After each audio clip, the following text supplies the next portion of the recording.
Subscribe now and press the bell icon.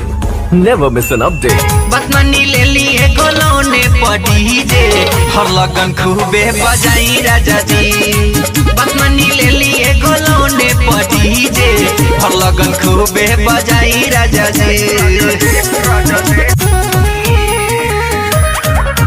Recording by बादशाह studio Arbaaz. बदमनी ले लिए गोलोने पड़ी जे हर लगन खूबे बजाई राजा जी। हमें छोड़ के न जाई परदेस पिया, मिली यही जेता काम विशेष पिया।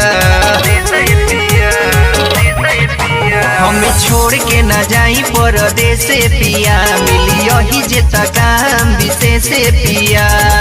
अपने शहर में कमाई राजा जी राजा जी राजा जी।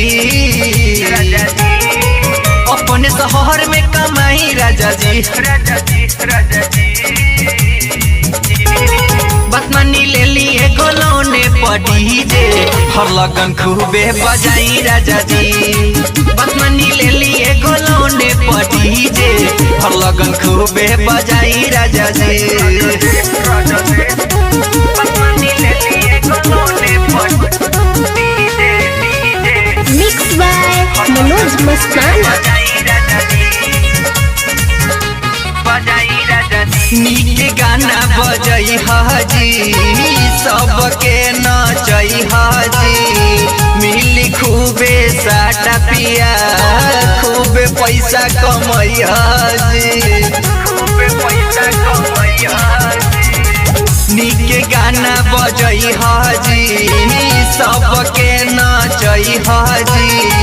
मिली खूबे साटा पिया, खूबे पैसा कमई हाजी। नैहर से पैसा मंगाई राजा जी। नैहर से पैसा मंगाई राजा जी। बदमनी ले लिए गोलोने पड़ी जे हर लगन खूबे बजाई राजा जी। बदमनी ले लिए गोलोने पड़ी जे हर लगन खूबे बजाई राजा जी। बदमनी ले लिए गोलोने पड़ी जे हर लगन खूबे बजाई राजा जी। कहतानी बतिया जवान राजा जी हो मान जा। घर ही रह के बिजनेस कर बहरी राजा जान जा। बहरी राजा जान जा। कहतानी बतिया जवान राजा जी हो मान जा। घर ही रह के बिजनेस कर बहर राजा जान जा।